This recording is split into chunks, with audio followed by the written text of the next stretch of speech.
Hoje eu gostaria de falar com vocês a respeito daquilo que você busca, daquilo que você deseja e aquilo que Deus lhe dá.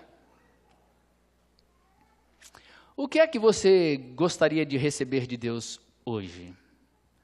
Qual é o seu pedido a Deus? Nesses últimos tempos, qual tem sido ou quais têm sido os seus desejos? Quais são as coisas que você tem buscado durante estes primeiros meses do ano de 2017 e que você gostaria que Deus lhe atendesse? Bom, a maioria, provavelmente, dos nossos desejos, das coisas que nós queremos, não são exatamente as coisas que nós realmente precisamos. Via de regra, nós desejamos coisas que vão ficar por aqui, coisas passageiras, coisas transitórias, como meninos e meninas que ganham um carrinho, uma bola, uma boneca, mas não vai demorar e vai se esquecer daquela boneca, daquele carrinho, daquela bola e vai querer alguma coisa diferente, adequada à sua idade. E diante de tantas possibilidades que nós temos hoje no mercado, é só levar uma criança a uma loja de brinquedos e você verá que ela troca o que tem em casa, rapidamente por muitas ofertas que tem ali. Ela vai crescendo e ela vai trocando os desejos dela, os interesses dela. As coisas que ela quer já são outras, mas ela continua querendo e trocando as coisas que quer ter, que gostaria de ganhar, de receber dos seus pais. Não é o meu. E assim, nós como meninices, vamos também crescendo, seguindo a vida e desejando coisas que na verdade nós não precisamos, que não são necessárias de fato para a nossa vida. Mas quando eu falo daquilo que você deseja e daquilo que nós desejamos sem que de fato precisamos, eu não me refiro àqueles desejos platônicos, aquelas coisas que a gente deseja, mas na verdade apenas deseja porque deseja, mas não busca. Eu estou me referindo àquelas coisas pelas quais nós lutamos, aqueles desejos diante dos quais ou atrás dos quais nós corremos para realizá-los. Esses desejos pelos quais nós lutamos, esses interesses, essas coisas que nós queremos e pelas quais nós dedicamos a nossa existência, via de regra, são coisas que vão ficar aqui, passageiras. Agora, pior do que buscar, lutar, correr atrás de coisas passageiras e não necessárias, é nós nos preocuparmos quando não alcançamos ou nos preocuparmos com a possibilidade de não alcançarmos aquilo que estamos buscando. E por fim a gente acaba descobrindo que essa busca é correr atrás do vento, mesmo quando se alcança. Descobre-se que é vaidade. E descobre-se que a preocupação era totalmente desnecessária. Mas pode existir alguma coisa pior do que isso, que é desejar que o meu desejo seja o desejo do outro. Aí a situação fica pior ainda. Mas a gente mal percebe que nós fazemos isso o tempo inteiro, especialmente se somos pais.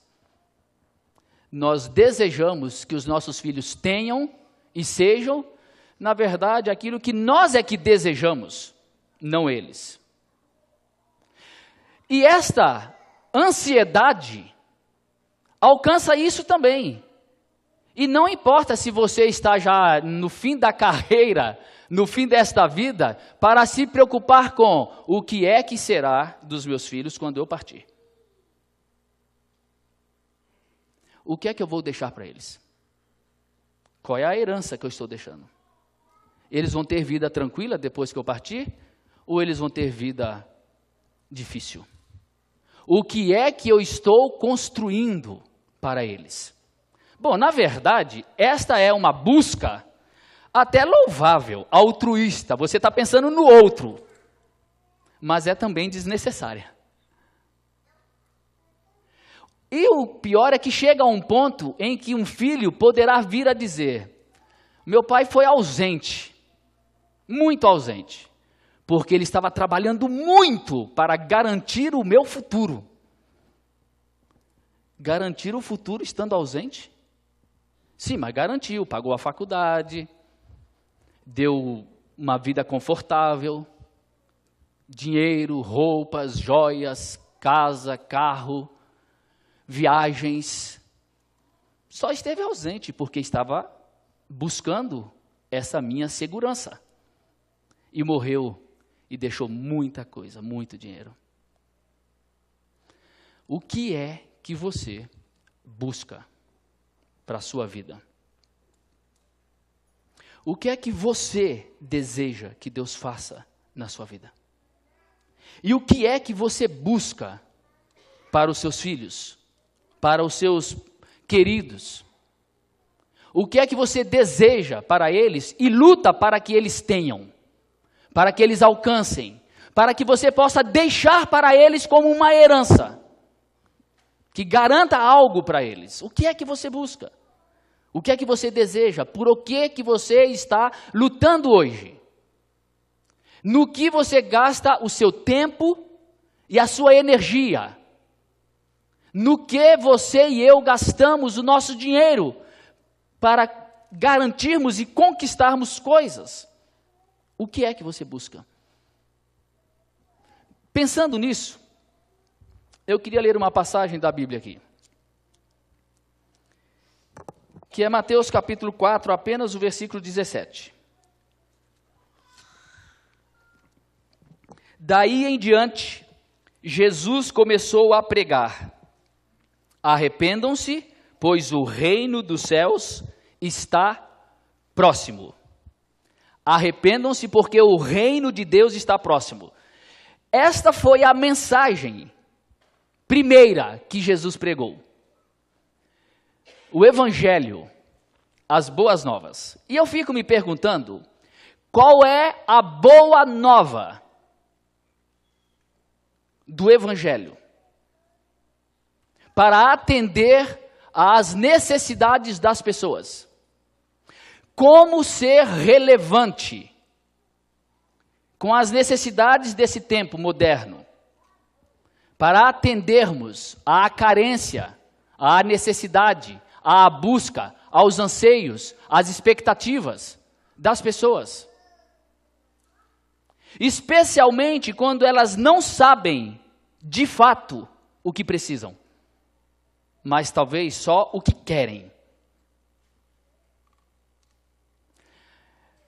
Essa mensagem de Jesus aqui, esse anúncio, o reino de Deus está próximo, talvez a maioria aqui não tenha entendido. Mas quem ouviu naquela época, entendeu. Não só entendeu, ficou feliz. Não, mais do que feliz. Opa, como é mesmo o reino de Deus chegou? Eu quero saber. Cadê? E vai atrás. Mas a questão é que Jesus não era o primeiro a falar isso. Muitos outros antes dele já tinham dito: o reino de Deus chegou. João Batista, se você ler um pouquinho antes aqui, no capítulo 3, um capítulo apenas antes, olha a mensagem de João: arrependam-se, pois o reino dos céus está próximo. Esse está próximo, foi aproximado. Arrependam-se, essa era a mensagem de João. O reino de Deus está próximo. Vem Jesus e diz, o reino de Deus está próximo. Ok, você já ouviu falar de Gamaliel? Olha o que Gamaliel fala. Eu separei aqui. Gamaliel, no capítulo 5 de Atos, diz assim, depois que Pedro, João, eles curaram doentes, e aí nós vemos aqui, eles foram presos, soltos por milagre de Deus, aí foram levados ao Sinédrio, e lá eles deram as explicações deles, não se submeteram à exigência de pararem de pregar, e aí vem o versículo 33. Ouvindo isso, eles dizerem, não vamos parar de pregar, eles, os fariseus, ficaram furiosos e queriam matá-los. Mas um fariseu chamado Gamaliel, guardem esse nome se você nunca tenha ouvido falar dele, porque esse Gamaliel foi o mestre de um outro homem que nós conhecemos bem, já ouvimos falar bastante dele, que se chama Apóstolo Paulo. Gamaliel foi o mestre de Paulo. E esse Gamaliel disse, e diz a respeito dele aqui, mestre da lei, respeitado por todo o povo, levantou-se no sinédrio e pediu que os homens fossem retirados por um momento, os discípulos, os apóstolos de Jesus, que eles fossem retirados. Então, tendo ele saído, esse Gamaliel falou aos demais fariseus que estavam ali. Israelitas, considerem cuidadosamente o que pretendem fazer a estes homens. Há algum tempo apareceu Teudas, reivindicando ser alguém, e cerca de 400 homens se juntaram a ele. Qual era a mensagem de Teudas? O reino de Deus chegou. 400 homens se juntaram a ele. Ele foi morto, todos os seus seguidores se dispersaram e acabaram em nada. Depois dele, nos dias do recenseamento, apareceu Judas, o Galileu, que liderou um grupo em rebelião. Ele também foi morto, e todos os seus seguidores foram dispersos. Portanto, neste caso, eu os aconselho, deixem esses homens em paz e soltem-nos. Se o propósito ou a atividade deles for de origem humana, fracassará. Se proceder de Deus, vocês não serão capazes de impedi-los, pois se acharão lutando contra Deus. Ou seja, a mensagem de Jesus não tinha nada de novo, gente. Nada, era repetição total de muitos outros antes dele e de muitos outros depois dele. Ou vocês acham quantos Messias apareceram na Judéia durante o primeiro século? E nos séculos anteriores? Um monte. Quantas pessoas reivindicavam ser o Messias enviado de Deus? A perder de conta. Quantos chegaram com a mesma mensagem? O reino de Deus está próximo. Gente, não tem conta de tanta gente que fez isso. Teudas, Judas e zelotes à vontade que queriam impor o reino à força e tantos outros. E por que essa mensagem era tão popular? É porque isso era o que eles queriam. Essa era a oração deles. Qual é o seu desejo? Me diga, qual é o seu... Não diga para mim, diga para você mesmo. Qual é o seu desejo? O que é que você está buscando de Deus? Eles sabiam o que eles estavam buscando. O reino de Deus. Mas esse reino de Deus era serem livres do domínio dos seus opressores. Então, quando alguém chegava e dizia, o reino de Deus chegou, para eles a profecia foi cumprida, e nós seremos libertos. Acabará a opressão. Vamos vencer Roma. Vamos destruir os nossos inimigos. Vamos dominar, vamos controlar, vamos estabelecer o nosso país governado por nós mesmos, governado por Deus. Esta era a expectativa de um povo sofrido, de um povo escravizado, de um povo que havia passado 70 anos no cativeiro pela desobediência a Deus, e que tendo voltado, continuou sofrendo na mão de governos após governos que foram dominando sobre eles, e naquele momento o domínio era de Roma, a opressão era a opressão de Roma, e a mensagem do reino de Deus era popular, e atraía multidões. Era alguma coisa parecida como se a gente de repente levantasse amanhã e a gente fosse surpreendido pela notícia: todos os políticos corruptos estão presos e o desemprego acabou. Ora, ia dar o que falar o dia inteiro e seria uma reportagem, uma boa notícia. Era o equivalente a dizer: não vai ter mais pobreza, não vai ter mais opressão, o sistema de saúde vai funcionar 100% e a educação vai ser a melhor, a primeira do mundo. O reino de Deus chegou. A busca, o desejo e a expectativa fazia com que essas pessoas corressem atrás de quem anunciava tal coisa, porque era o que eles estavam buscando. Aí você vai continuar lendo o Evangelho, Mateus, Marcos, Lucas e João, e você vai ver que era só isso que eles queriam. Era só isso que eles buscavam. Só o que tinha a ver com uma libertação política, com a mudança do seu status social e nada mais. E eles ficavam numa expectativa enorme a respeito: será mesmo Jesus o Messias? Porque afinal de contas já tinham vindo tantos. Será mesmo que agora é ele? E como eles acharam que poderia ser ele por causa das profecias, lembram-se que foram atrás dele para fazê-lo rei? Teve uma vez que eles foram atrás de Jesus para declará-lo rei. E Jesus saiu de fininho e foi embora para o deserto. Vocês se lembram da conversa dos filhos de Zebedeu, Tiago e João, a mamãezinha deles pedindo: Senhor Jesus, no dia que entrares no teu reino, lembrem-se dos meus filhos, para que um seja ministro-chefe da casa civil e o outro seja o ministro da fazenda. Um à sua direita e outro à tua esquerda. Eles não estavam pensando em nada que não fosse meramente terreno. A busca deles era terrena, tanto quanto as nossas buscas continuam sendo terrenas. Da mesma forma como a nossa energia é gasta em muito mais coisa deste mundo, dessa terra, que vai ficar por aqui do que qualquer outra coisa, não era diferente para eles. E não só a multidão pensava assim, os apóstolos também, esses dois, Tiago e João.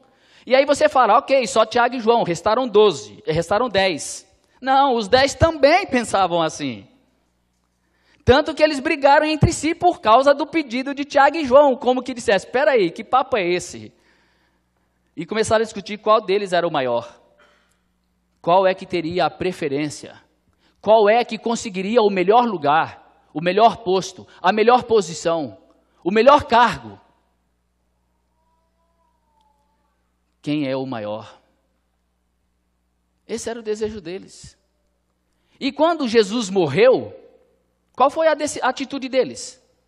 A atitude deles foi de alguém que perdeu a esperança, de alguém que foi frustrado. Nós achávamos, eles disseram isso, nós achávamos que era este Jesus que haveria de redimir a Israel. Só que este já é o 3º dia desde que ele foi morto e nada do que nós esperávamos aconteceu. Eles estavam decepcionados, tristes, sem esperança, frustrados. Talvez frustrados com 3 anos seguindo um cara que morreu. E que tinha dado falsas esperanças a eles. E quando disseram que ele havia ressuscitado, Tomé falou: para com esse papo, meu amigo. Se eu não botar a mão na mão, se eu não colocar o dedo do lado, eu não acredito. A história do Evangelho em Mateus, Marcos, Lucas e João é a sua história, é a minha história. É a história da nossa caminhada, de uma meninice para uma maturidade, de uma meninice que só vê o que é terreno e que busca o que é terreno, numa caminhada para ser apresentado àquilo que é superior, àquilo que não tem preço, àquilo que não acaba, àquilo que não perece, àquilo que é eterno. É uma caminhada para se entender que aquilo que nós buscamos era uma coisa, e aquilo que nós recebemos era outra. Aquilo que nós buscamos era tolice, porque quando nós recebemos aquilo que recebemos, aí a gente falou, peraí, o que era mesmo que eu estava buscando? Porque o que eu recebi, nada tem a ver com o que eu estava buscando. Porque Ele me deu muito além do que eu estava buscando. A mensagem de Jesus para eles atendia a um chamado de uma carência, de uma necessidade, de uma expectativa, ainda que Ele próprio, Jesus, soubesse o significado profundo, misterioso, divino, do que era aquele chamado. O reino de Deus foi aproximado. Mas ele não se deu ao trabalho. Preste atenção nisso. Ele não se deu ao trabalho de anunciar isso aqui, mas alto lá, não é nada disso que vocês estão pensando. O reino de Deus foi aproximado, mas esperem, ouçam-me. Não é isso que vocês estão procurando. Eu estou falando de outra coisa. Não. Ele só disse, o reino de Deus foi aproximado. Assim como João, assim como Teudas, assim como tantos e tantos e tantos e tantos e tantos outros.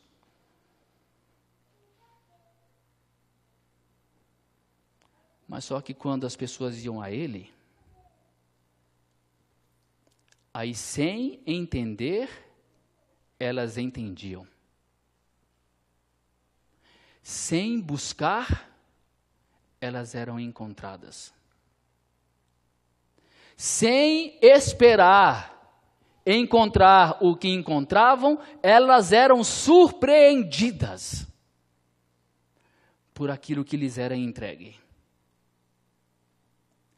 Sem que elas percebessem,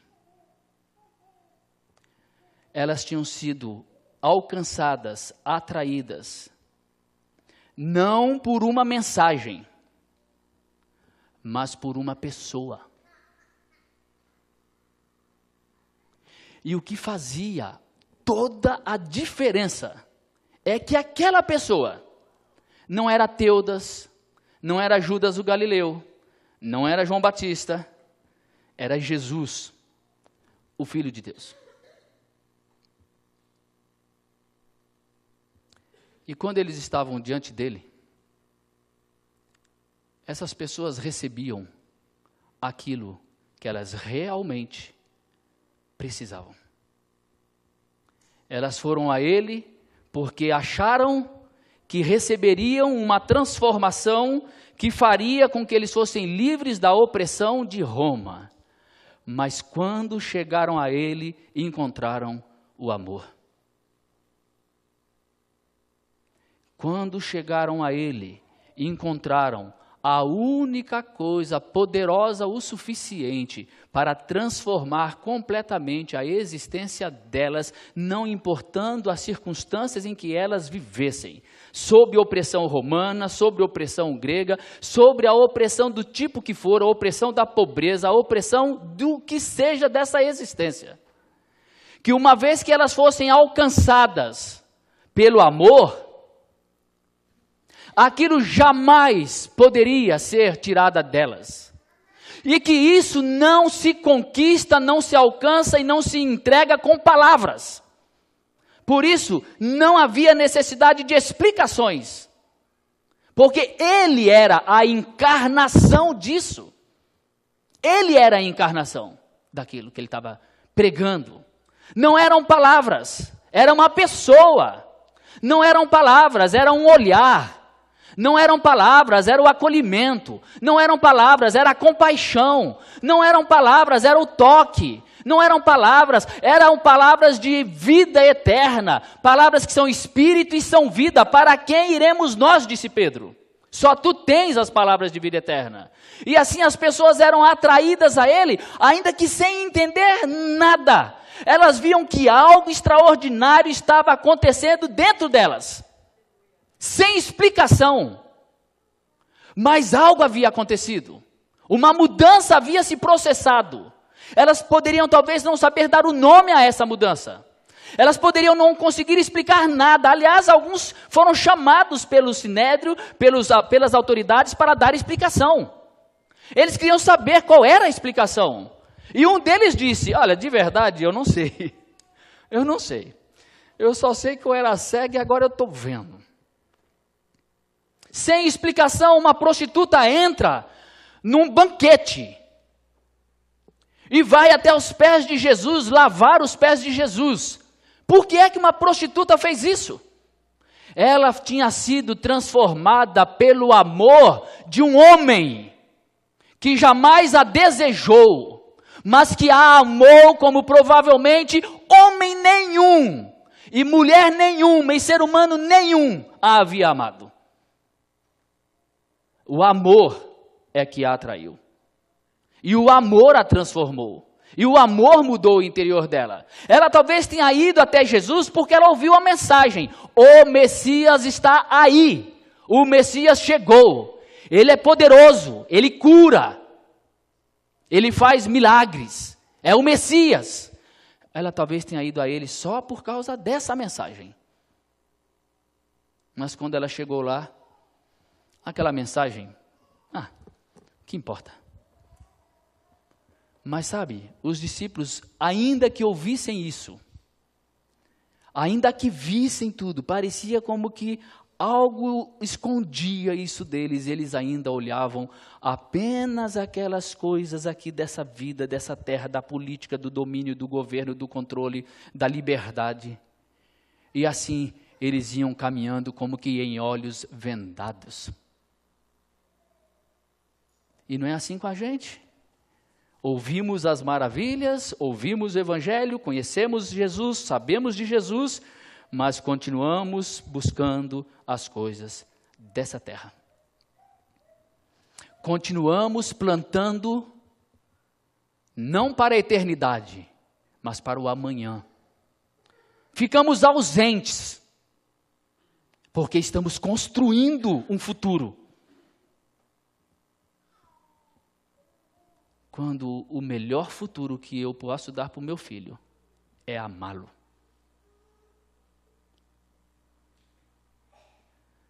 Agora, a nossa busca, ela é infantil, até mesmo quando busca coisas espirituais. Quando parece que nós já estamos num nível de maturidade um pouco mais elevada, quando a gente acha que eu já alcancei de Deus algo além do que aquilo que eu tinha só quando eu fui atraído porque eu quis ir, porque eu queria saúde. Eu fui porque eu estava desempregado. Eu fui buscar porque eu estava com um problema emocional. Eu fui porque eu queria uma solução para a minha vida. Então eu fui. Quando eu fui, eu encontrei Jesus. Eu encontrei Jesus, eu encontrei o amor. Tá, mas aí eu encontrei a igreja. E aí agora eu quero o dom de curar. Puxa, seria legal se eu tivesse o dom de curar. Alguém aqui, eu já quis ter o dom de curar. Puxa, eu queria tanto curar gente, meu irmão. Seria tão bom, sabe? Tocar e a pessoa ser curada, tirar do leito da enfermidade. Que fragilidade, ver o irmão Chico lá no hospital e não poder impor a mão sobre ele e ele levantar daquela cama no mesmo momento. Ah, sim. Para justificar o meu desejo de ter o dom de cura, eu dizia que era para ajudar as pessoas. Mas é claro, né, que nada mal ser reconhecido porque tem um dom de cura. Quantos já não desejaram um dom de línguas? Como eu gostaria de falar em línguas. Mistério. Palavras de mistério. Como eu gostaria de ter dom de sabedoria. O dom da sabedoria. Puxa. Quantos já não desejaram isso? Eu já conversei com vários. Essa semana eu conversei com uma pessoa que se sentia desiludida, porque dizia, cara, eu acho que Deus não gosta de mim, eu não tenho dom nenhum. Eu queria tanto pregar, saber pregar. Alguns queriam ter o dom da palavra, do ensino. O dom da profecia. Quantos já não quiseram ter o dom da profecia? E dependendo da igreja que você chegou a frequentar, poderia ser até uma pressão para que você tivesse dons. E quem não os tivesse, não os descobrisse, ficava em situação difícil. Parece que buscar esses dons para servir ao outro demonstra maturidade? Não, demonstra infantilidade, meninice. Porque nós buscamos aquilo que atende aos nossos interesses, aos nossos desejos, à nossa vontade, ao nosso ego. Mesmo quando o que nós buscamos é vestido de uma coisa espiritual, de uma roupa espiritual, de algo que é elevado. Mas esse elevado, muitas vezes, é só para colocar no currículo. Gostaria de ajudar muita gente. E isso faz bem para o currículo hoje. Se você vai arrumar um emprego, se você bota no currículo que você está envolvido com uma ONG que ajuda pessoas necessitadas, isso te dá muitos pontos na hora de conseguir um emprego. O que é que você está buscando? Essas pessoas encontraram o amor e foram confrontados com este amor, após a ressurreição de Jesus. E alguns disseram, como é que nós não percebíamos? Uma vez confrontados pela realidade da ressurreição, e não apenas pela realidade da ressurreição, mas pela realidade do amor daquele que ressuscitou, que ao olhar para aqueles que o haviam abandonado, porque foi isso que eles fizeram, eles correram. Judas traiu, Pedro negou, e todo mundo debandou. Ou você viu alguém que foi lá defender Jesus? Qual dos 12 foi defender Jesus? Por acaso Mateus esteve lá no Sinédrio para dizer, peraí, eu conheço, eu sei quem ele é, e dá licença, que ele não é nada disso que vocês estão falando, nada, ficou todo mundo a pianinho, meu amigo. E o Pedrão, o cara, para pegar o Senhor, vou ter que passar por cima de mim. E Jesus, Pedro, você não sabe o que você está falando. Pedro, você vai me negar 3 vezes, Pedro. E Pedro começou a falar, o que é isso, mestre? Está de brincadeira comigo? Eu te negar? Mas nem a pau, meu amigo. Vão passar por cima de mim se quiserem pegar você. Mas não precisou nada disso, gente. Precisou só uma empregada para dizer, você é um dos dele. E ele disse, eu nunca vi. Não sei quem é. Nem mais alto, nem mais magro. Não faço a menor ideia de quem seja esse homem. Esse Pedro. Jesus encontrou com ele. E aí, o que vocês acham? E aí, Pedrão, você não era o cara que ia... Não. Eles se encontraram de novo com a pessoa, Jesus, que era a encarnação daquilo que é mais grandioso e necessário para a existência humana, que se chama amor. Jesus o amou, assim como amou a todos os outros. Ainda que eles o tivessem abandonado, porque Jesus conhece a nossa estrutura, ele sabe que a gente é mesquinho, ele sabe que a gente só busca aquilo que não é nada, ele sabe que a gente erra, ele sabe que a gente nega, ele sabe que a gente falha, ele sabe que a gente tropeça, ele sabe que a gente é cheio de boas intenções, mas de nada de compreensão, de realização e de vida de fato, mas ele sempre ama. E ele nunca desistiu de amar a nenhum dos discípulos, pelo contrário, o que se diz lá em João é, tendo amado os seus, amou-os até o fim. Ora, isso é realidade só para aquela época, não é para hoje também, é para agora. Então o que aconteceu com aqueles discípulos, é que eles encontraram essa encarnação do amor antes E depois, e alcançando a maturidade daqueles que já tinham passado por vários caminhos de presunção, de arrogância, de egoísmo, de desejos puramente terrenos e materiais, por expectativas, por sonhos tolos, por sonhos passageiros. Eles alcançaram o entendimento daquilo que é superior. E aquilo que entrou neles, que é superior, faria com que eles confrontassem o mundo inteiro. E aqui estamos nós hoje. O que é que você e eu queremos para a nossa vida e para a vida dos nossos filhos? Que eles tenham vida tranquila? É melhor dar amor. Porque o amor garante que eles conseguirão enfrentar o mundo. Você quer gastar tempo construindo um futuro sólido, seguro, e perdendo tempo de mais abraços, de mais beijos, de mais amor, de mais presença? Ok, construa a sua vida assim. E você estará simplesmente fazendo com que toda a sua geração tenha que matar um leão todo santo dia, indefinidamente, porque é essa corrente de ter que deixar para o outro, construir para o outro, garantir o futuro do outro. Agora, dê amor. E dando amor, você terá feito o que ninguém poderá fazer de melhor. E é o mesmo em relação a nós próprios. Ok, a gente tem que viver nesse mundo maluco. A gente tem que pagar conta. A gente tem doença, a gente tem problema emocional, problema familiar, problema com filho, com pai, com mãe, com irmão, com esposa, com marido. A gente tem problema no emprego, a gente tem desafios os mais gigantes. O mercado está numa revolução constante, num crescimento constante. Você tem que se adaptar a este mundo, porque senão você é engolido. Ok, tudo isso é verdade.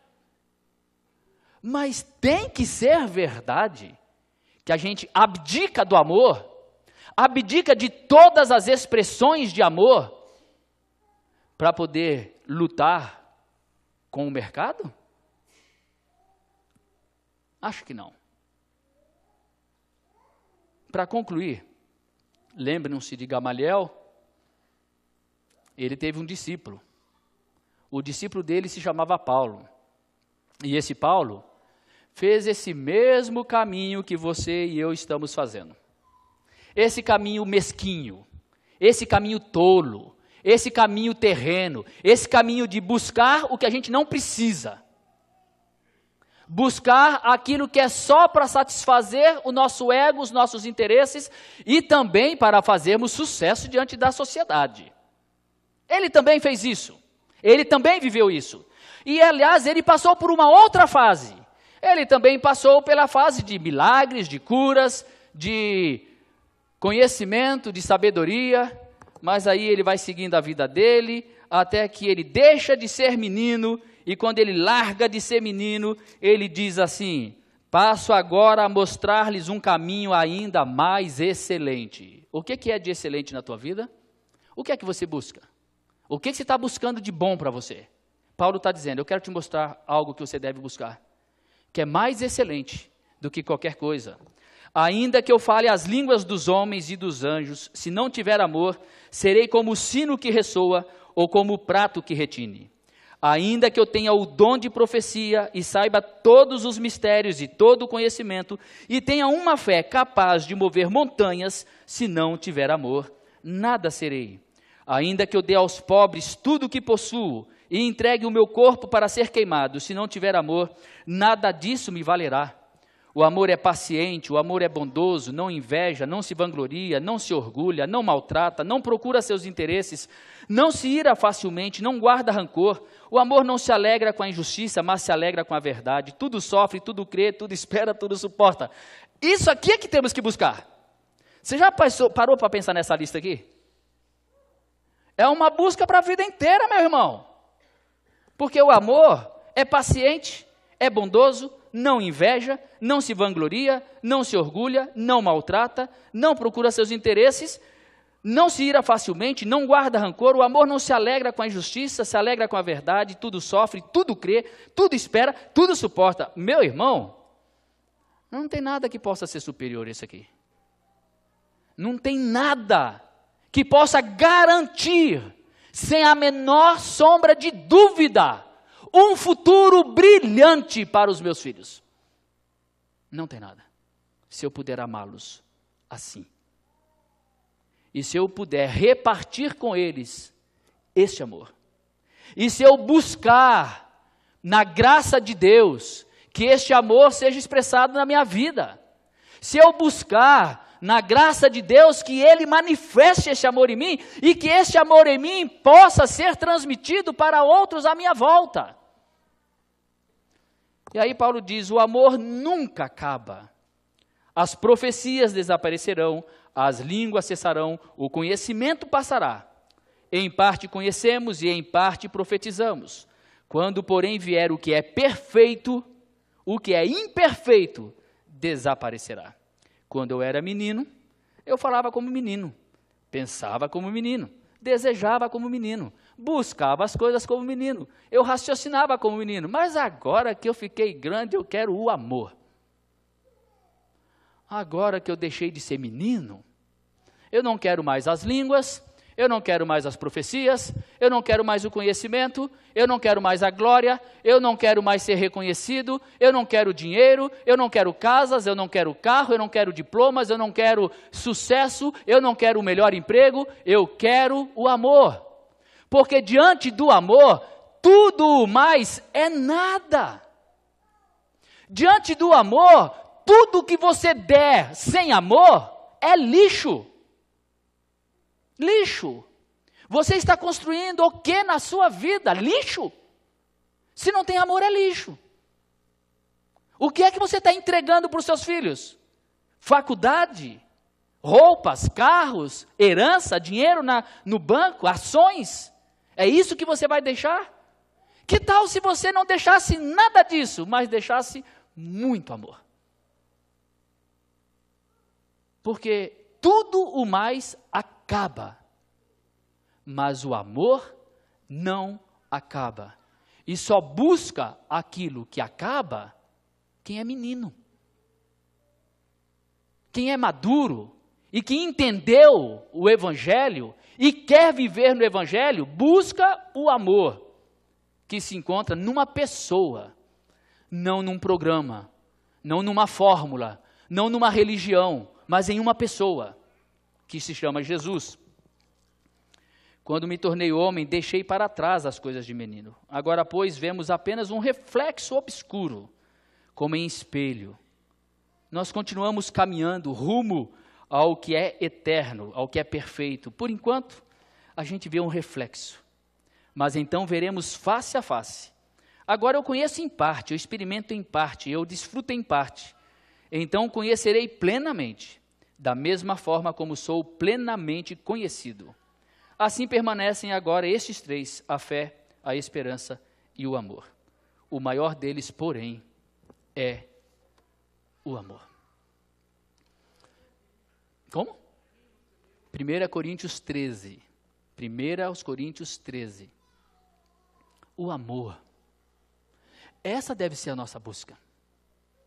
E quando nós encontrarmos o amor, aí você não vai ter mais como pedir casas, carros, dinheiro, faculdade, emprego, saúde.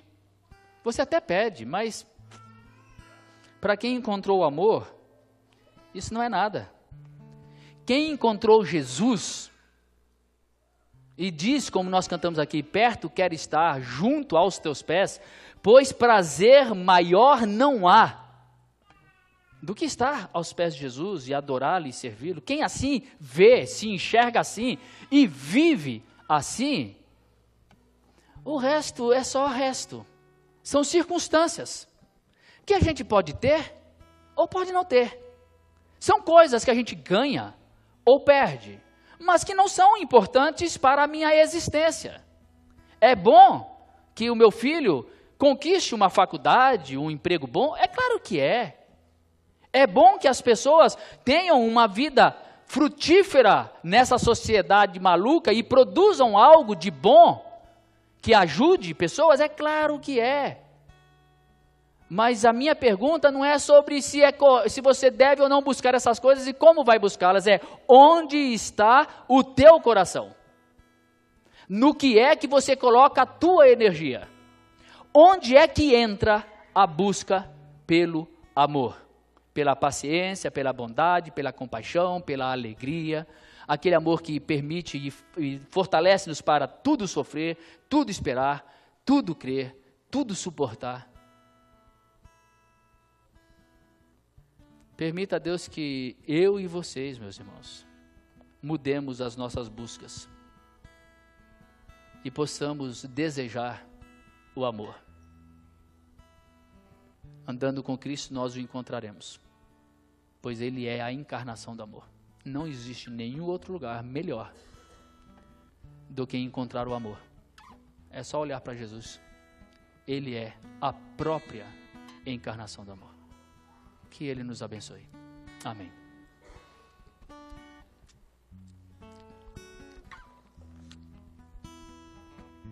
Vamos fazer novamente essa oração. Perto quero estar,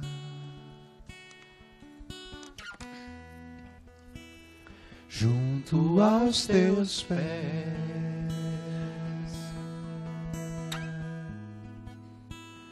pois prazer maior não há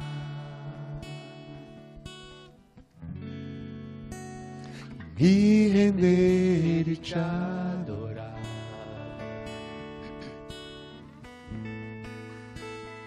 Tudo que há em mim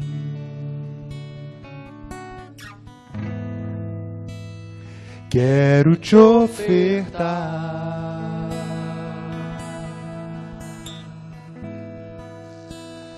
mas ainda é pouco, eu sei. Se comparado ao que ganhei, não sou apenas servo, não sou apenas servo, teu amigo me tornei. Diga: te louvarei, te louvarei.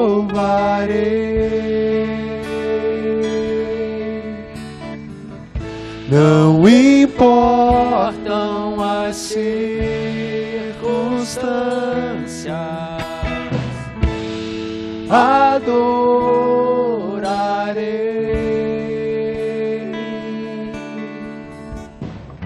somente a ti, Jesus. Diga mais uma vez: te louvarei, te louvarei.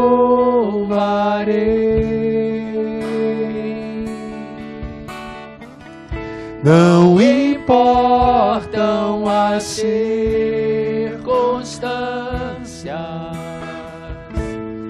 adorarei